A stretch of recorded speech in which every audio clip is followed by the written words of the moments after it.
November 17th. The rundown. Let's start with the Bengals doing what the Bengals do. Just a disgusting effort versus the Texans. And then we had a little post-game, J.J. Watt with his little interview, which he basically, first of all, J.J. Watt made it sound like he beat the Patriots. Second of all, he makes it sound like they're 7-2 or something. And third of all, he took shots at Andy Dalton. He said they turned the red rifle into the red BB. And our goal was to come out here and make the red rifle look like a Red Ryder BB gun, and I think we did that. Wow. I went to bed after that. I was not even sure why I watched that game. It was so disgusting. I am shooting live bullets, though. Had the Celtics easy and 2-0 in college basketball, so that was good. I just had Alabama plus 10 against Dayton. They're down 40. They're really getting killed.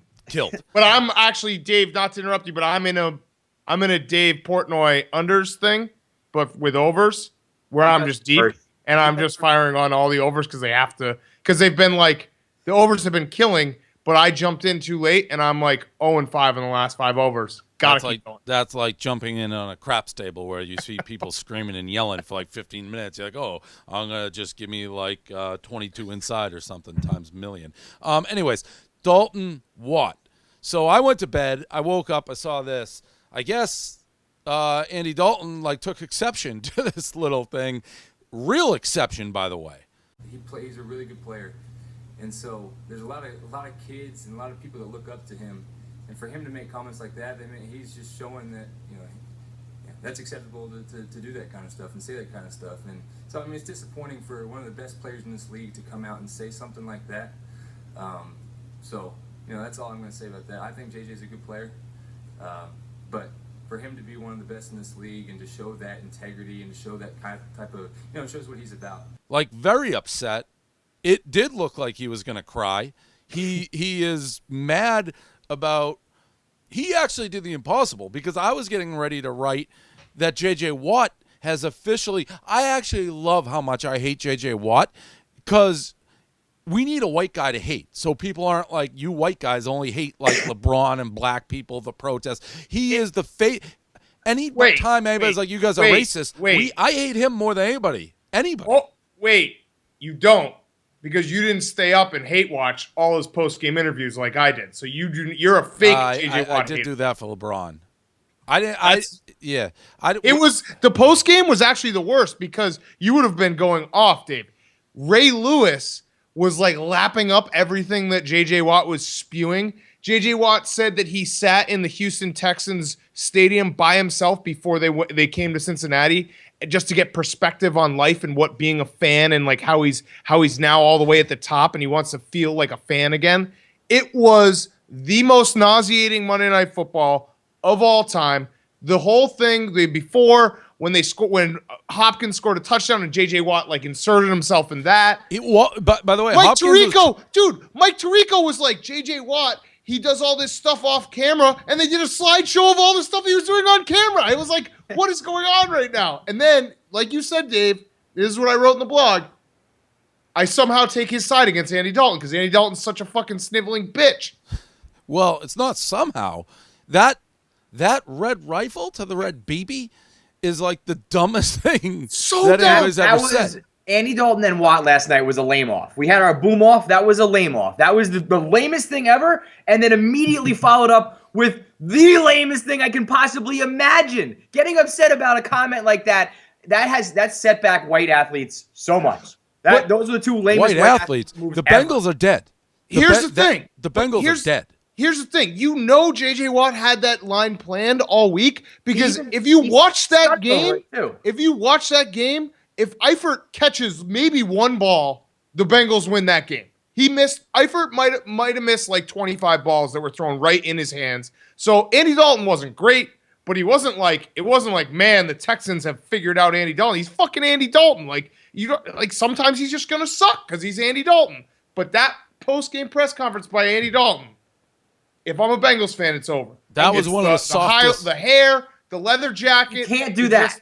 That's the thing. You can't show up in a leather jacket with your hair, with your faux hawk all orange and cry like that. You're either a tough guy who's cool and you got a thick skin and you're a major quarterback, or you're crying about being called the Red BB. And I know I know you guys do it, but Brady's because people always say stuff about Brady. I'm not. I knew you were going to do this, but it is an example. So we were so close. We're having so much fun. Brady, all of us. you got to. If that really bothered you, internalize it and wait till you play him the next time. The fact it bothers them, they're done. Another quick thing that I liked about the Watt is when he kind of hurt his groin, and he like thought that was the funniest thing. I can't say this on ESPN. He actually missed like 3 crucial plays, and they're like, but of course he was on the field, but he wasn't. Like he wasn't. He went to the bench. Gassed. He was. You know what? I know he says he got hit in the balls. He might have got hit in the balls, but he was gassed. There's a difference between playing in a game and flipping tires at Planet Fitness to by yourself at 3 a.m. And when I say by yourself, I mean with the entire ESPN crew, the cameras, the makeup people, like whoever's in his posse. That's by himself. So fuck off, JJ Watt. I can't even. Everybody has to hate him. The guys like that nobody likes. He's going to be the most tuned out. Even Hopkins after that touchdown, by the way, was like, get out of my face. Yeah, and quick word to Hopkins. I never saw the catch that got called back on a penalty till last night. I don't know if I've been in like in a cave or something. That was better. That guy got screwed because everyone talks about Odell Beckham's catch. That was a better catch. I never really fucking heard of this guy. That was unbelievable as a side note. But J.J. Watt, he absolutely gets made fun of by the entire Texans team. You saw it in Hard Knocks when they did when the wrestling guy when the strength coach was doing wrestling impressions. They were all busting balls, and there was like a moment where J.J. Watt couldn't bust balls, and he like kind of huffed and puffed and walked away. I bet you when he goes out before the games on Monday Night Football and he has the camera following him around, he's punching the goalposts, he's throwing out the ball, he's got the Paris on his fucking tit. All his teammates are like, this guy is the lamest motherfucker of all time. We need to get, Dave, you got to get Vince Wilfork somehow when he retires to come on the show and just tell us all about J.J. Watt. He's bad, and like I don't want to overstate that. I think it's good for white blogs. Like I don't know that we're the only. I still see people like there were tweets like J.J. Watt's so fun to watch, and he's. That's casual racism, and I'm sure we'll talk about it with Cam Newton. But it's the reverse of that. It's the most casual racist of all time. Well, that's why I'm proud that we have this. We have a white guy that is universally despised. We got 2 after what Dalton pulled. We hate both those guys. I don't hate Dalton. Dalton. I feel bad for him. But I mean, he's a wimpy. Last night, that was squid to the max. Cincinnati, by the way. That was the perfect opportunity for Andy Dalton to make fun of J.J. Watt and have everybody love him. He had a golden opportunity to be like, that was the lamest line I've ever heard, guys. And instead, he just went over the top and cried. Talk about integrity. He was talking. We made the red rifle, the red BB, turn this into an integrity issue. By the way, Cincinnati fans, your team's 8-0 and you're booing? What? How does that happen? I tell you who wouldn't boo, that fucking guy that I blogged about who painted his entire house like a tiger once he got divorced from his wife. And what is that guy talking about? He's like, the Bungles are the Bungles. They're always going to be the Bungles. Well, but I have faith in them this year. I can kind of understand where they're coming from because everybody knew that a Bengals loss was coming, like a true Bengals loss. And it did. And so, like, I went through with them as a Mets fan where everyone's like, what are you talking about, bro? They're in first place in the NL East. It's like, trust me, I know we're bracing for the heartbreak, and it's coming. 8-0. Second quarter? It is extreme. I'm not going to totally defend it. I'm just saying I can kind of see where they're coming from. I feel bad for Bengals fans because they were really riding high, and they really did think that Dalton was, like, changing. But ever since he was on the cover and every press conference was talking about his hair, and he you could see in his eye that he thought he was no longer like a ginger loser. You know what I mean? And that's just disastrous. There's 4 teams that can win the Super Bowl this year. The Patriots, obviously, Carolina, Arizona, and the Giants. Those are the 4 teams that can win the Super Bowl. Hottest team. The Bears. Hottest 4 and 5 team in the NFL. And you're being sarcastic, but Kevin, since you have no teams that can make the playoffs and you stink, what do you agree with those 4? I mean, who else could there be? The Vikings? Oh, the Steelers. Did you say Steelers? No. Steelers can go to the Super Bowl. I'm just rolling my. Patriots going to have Kevin. No one wants to hear from you anymore about football. The Patriots. Steelers can win the Super Bowl. The Patriots are going to have home field, and you can't beat them in Gillette. So no. Steelers can. If you're talking teams that can win the Super Bowl, Steelers can win the Super Bowl. And I don't think the Packers are out of that actually. My 4 is Steelers, Giants, Panthers, Patriots. Packers are out. No Arizona. No Arizona. Oh yeah, Arizona. So that's a 5, and Packers are gone. No chance. Packers. I didn't have Packers in that. I don't have the Steelers in there. Kevin, do you want to give your 4?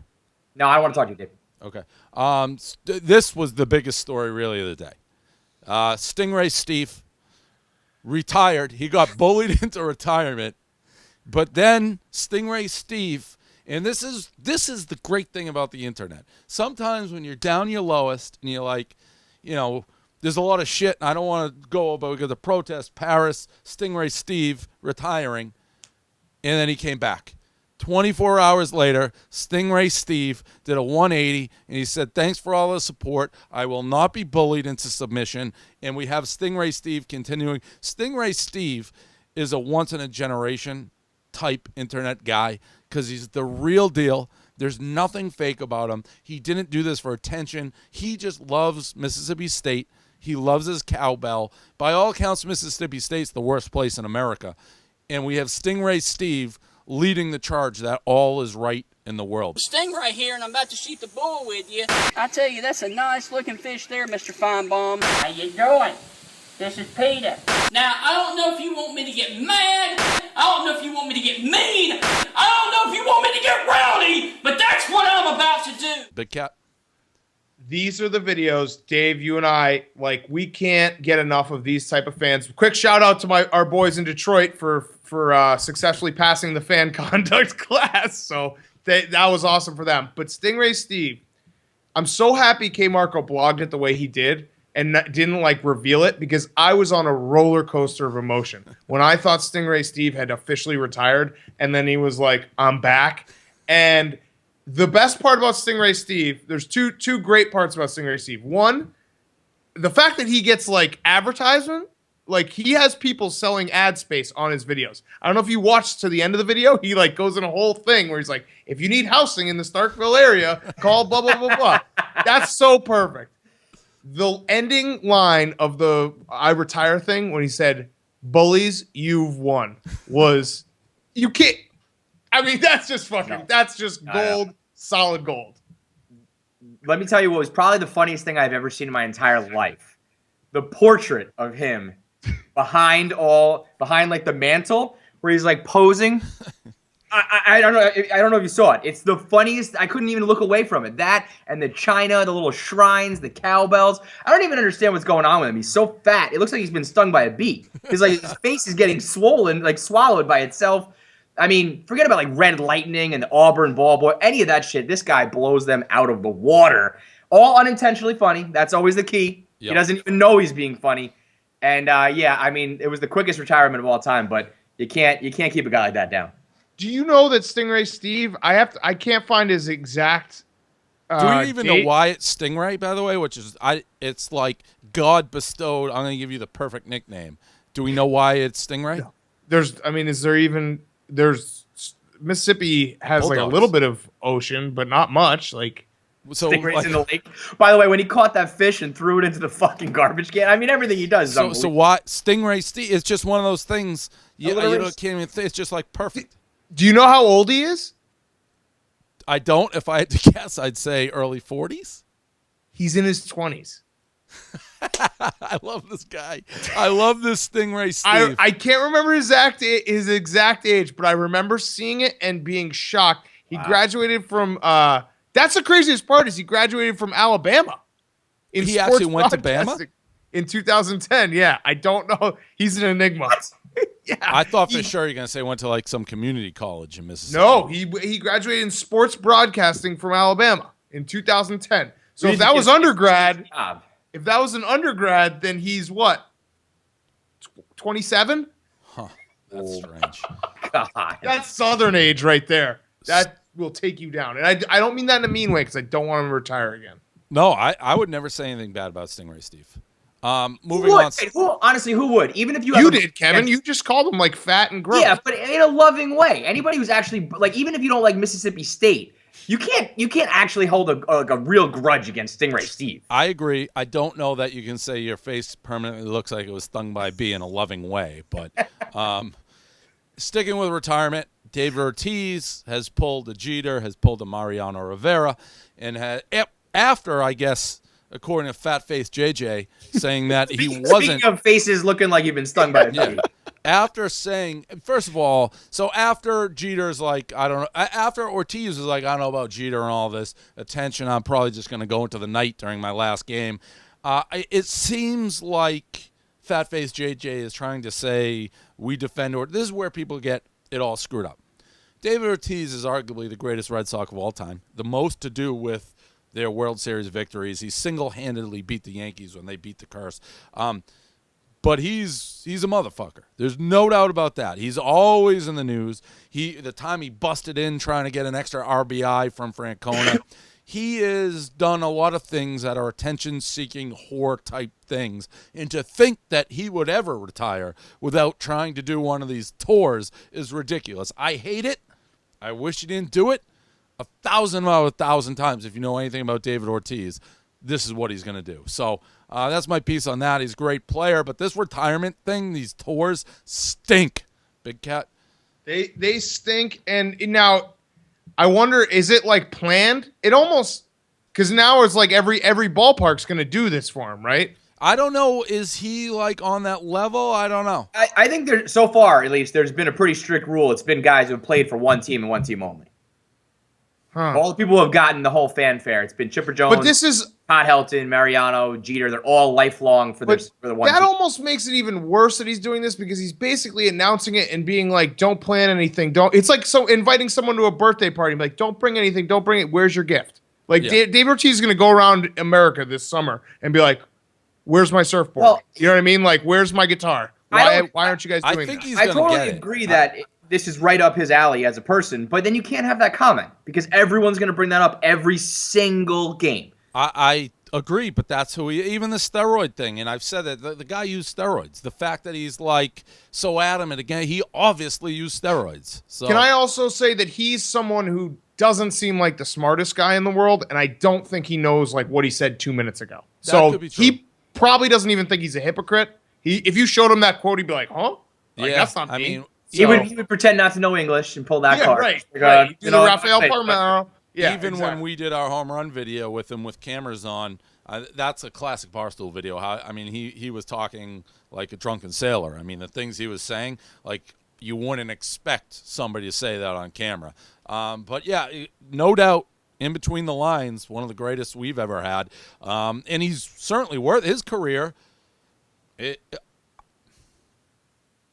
Different positions. The Red Sox don't win without Ortiz. I think the Yankees probably win almost all their titles without Jeter. Let me put it that way. Commercial break. I had to include this because sometimes there's that old expression, don't hate the player, hate the game. Drake, what do you give me that look, KFC? You said it like playa, like Spanish word for beach. That's how you say it in the street. I was saying it with my street like. I know it's like your whole rap song again just flashed in front of my eyes, and I almost had a fucking stroke. Sorry if you guys can't handle when I get street. Anyways, Drake at this UNLV basketball game, another K Marco blog. The only reason he's there is these two sisters who I'd never heard of, but these two smoke show sisters. Drake, there's 13 people in the crowd, and one of them is Drake. Don't hate the player, hate the game. Big Cat? I don't appreciate Drake making women's basketball about looks. I'll just say that right now. I'm a little offended by that. But he's definitely going to have a threesome with these sisters. No doubt. And it's going to be awesome. And the stunner of this, how the fuck did Idaho produce two smoking hot black chicks? They're from Idaho? Idaho! Idaho to UNLV? What? Idaho to Kansas to UNLV. What the fuck is going on? Those have to be the hottest two women of all time out of Idaho. I didn't know Idaho had black people. I didn't either, let alone smokes. KFC? They honestly could legitimately be the hottest chicks to ever come out of Idaho. That's not saying much. No, but they actually might have that title. I don't know. This kind of bothered me. I don't know. I think the X factor here is that he wants to have a threesome with two sisters. Because why else do you show up? You don't need to sit in the stands of a fucking women's basketball game, 1 out of like 10 people in a 70-30 blowout to get laid if you're Drake.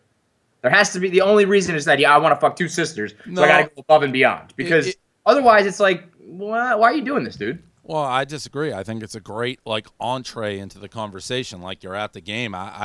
This is just. I don't think he needs to do any of that. That's like what we do. I'll come to your game and watch. No, but you still want to like have an element of the chase a little bit. You just don't want. I mean, I love the move. I don't know. Like, how else is he going to do those it? chicks and they would come fuck. How else would you expect him to do it? Well, Drake's also an underrated. Like he's got creep game. The whole Skylar Duggins thing was creepy. I also think this is just like he's doing this. It's a Drake move. It's like having the fucking lint rollers courtside. People were talking. Yeah, that's why he did it. That's fair. Because if Drake wants to get laid, Dave, how else do you do it? He sends him a DM on Twitter. That's how everybody gets laid. So this is just like, look at me. I like doing it this way. I went to the. I like doing it this way. If TJ Watt did it, you'd crush him. I like doing it this way because we're talking about it, and it's almost like an aggressive, like, hey, world, I'm going to go fuck these two chicks tonight. Just want you to know. A DM, nobody knows. I'd want people to know. It hurts the game of women's basketball. Yeah. Cam Newton dancing. I'm not going to say much because I don't like Cam Newton. I do not like Cam Newton. Never liked him. I wish I could wipe that fucking smile off his face. He was lying on the ground, tackled, smiling the other day. I don't like how he does his Superman thing. But I don't get the dancing thing at all. Like I don't know why people are mad about him dancing. So I'll let you guys handle it because I feel like I'm missing something. I literally don't get what the outrage. I don't like him for a lot of other reasons, but dancing, come on, KFC. I mean, I'm hoping it's one of those situations where there's not actually outrage and it was just like one old mother who wrote this letter and now everyone's acting like there's outrage. But I guarantee there's a lot of old fucking curmudgeon white people out there who actually feel this way. And after all the shit the NFL has gone through recently, and after all the real world problems we've seen, if you're fucking getting on Cam Newton, who's like by all accounts like an actually good guy, who's always smiling and just dancing after that's a fake smile though.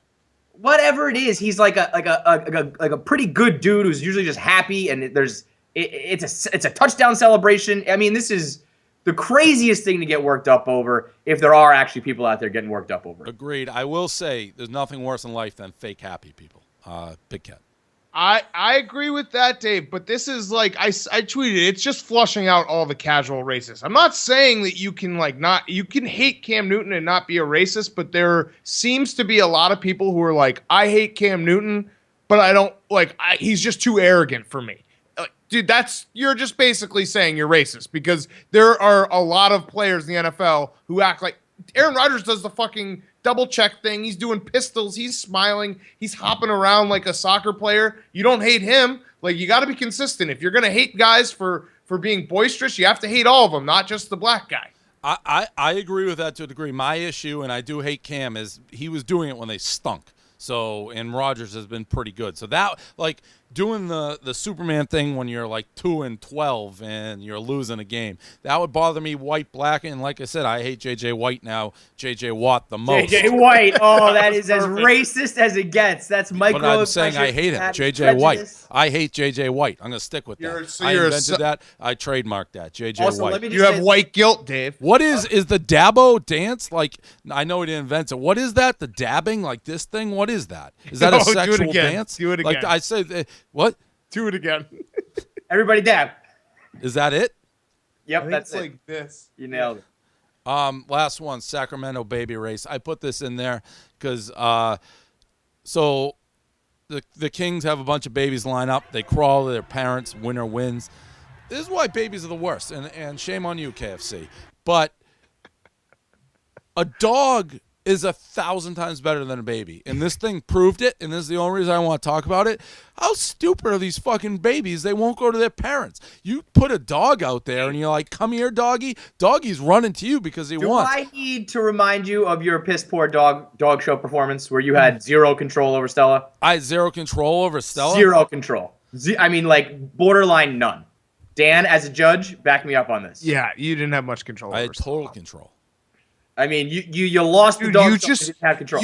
you just blamed like not being able to get a Ronda Rousey blog out before me because like your dog had to piss. No, I and was you taking can't it to- be around people. I was and gonna it can't be this and that and the other. didn't Like wanna it's bring so it up. high maintenance. I don't Your want to bring it dog up, is but you basically made it sound like you don't like being a dog owner. You were like, my dog is ruining my life, which your No, dog I is said more my high wife. maintenance than Kevin's kid. I said my Yeah. wife, not my dog.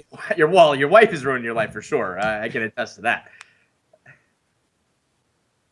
That's an awkward silence right there. Well, it was just awkward, Dan, because you were like frozen, like, hey, I have something to say. So when you do this pose, like just we're wanted waiting to for let the words that to one- come out. You didn't say anything Because I you were mean, like- that was a lot of silence right there. I thought you were frozen, but it was like your finger with like it almost like at the first syllable was out, and then you just stopped. All I know about this baby race, my main takeaway is I would absolutely bet on this if you somehow like made a legalized, sanctioned baby racing where I could look at the bloodlines and all that shit. Like that's all I could think of. Yeah, You no, I you would bet on wouldn't? that. You wouldn't, Dave?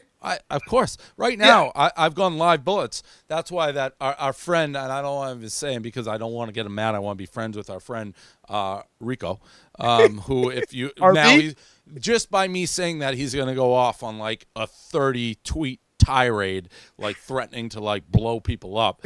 But I saw him mention how I'm live bullets and I'm everything now. So it's fun. It's good to be back. My heart's going. It's great. I was up 3.5 units last week. I had the Celtics. Celtics, by the way, get on the Celtics train. They're very good and they're still undervalued. So it's good to be back. The Rockets stink, by the way. But yes. The Celtics aren't bad, but the Rockets do stink. What did we did we want to talk Rousey hide in the face? I don't know. Or Charlie Sheen. Charlie Sheen. We haven't even heard from Armando, have we? Armando went dark. Armando got beat. He got put in a pretzel and he disappeared. All right, so the Charlie Sheen boom was not good for our side of the boom. I haven't heard the whole boom. He was like, his exact quote was basically, so I went into the doctors and they were like, boom, You got AIDS. you got AIDS. If someone boomed me with AIDS news, I would be more furious at the boom than having AIDS. You don't boom someone with AIDS. you tell them like, sit down. I got to break it to you. It's HIV positive. You don't be like, boom, AIDS. Didn't he say he doesn't have it anymore? He has HIV. Yeah. Oh, by the way, these people who are like AIDS and HIV are not the same thing. Shut the fuck up. Yeah, As a person who doesn't have HIV or AIDS or anything, it's all the same shit. And also, Charlie Sheen saying that he told all of his partners he had AIDS is the biggest lie that's ever been told. That's worse. He's had it for 4 years. 4 years. I don't mean, even he think has you have to fucked- disclose that anymore. I said that You yesterday. absolutely do. It's 100% the law. That's like disclosing that you got the flu. Okay. But you do. But yeah, I agree with you, I Dave. mean, It's there's not a lot of blue laws on the books, Dan. This isn't like a Puritan blue law. They made this. I'm just saying AIDS. When's the last time you heard of someone dying from AIDS? I agree. I agree. I mean, I'm sure there's probably a lot of. I think like I'm sure thousands and thousands of people die in Africa of AIDS. But oh, come on, we're now. I mean, here. No, where we have I'm not. access I'm to not. medicine. I'm not saying feel bad for Africa. I'm just stating that when you said who dies from AIDS, I think like I bet in a lot of Africa you people don't die. have to declare. I bet you that's true. It's HIV though. It's just not the in. It's not the in disease. Like Ebola was. Remember Ebola? That was hot. Yeah. I've never been more right about anything in the history of this company than I was about Ebola. I saw through that paper tiger in 3 seconds. Remember when we were trying to get Hank to have Ebola? Ah, Would have been. there was something else we wanted him to do, but I can't remember. Get kidnapped by Mizzou protesters. Yeah, he won't do that. All right. No point in dragging this on. All right.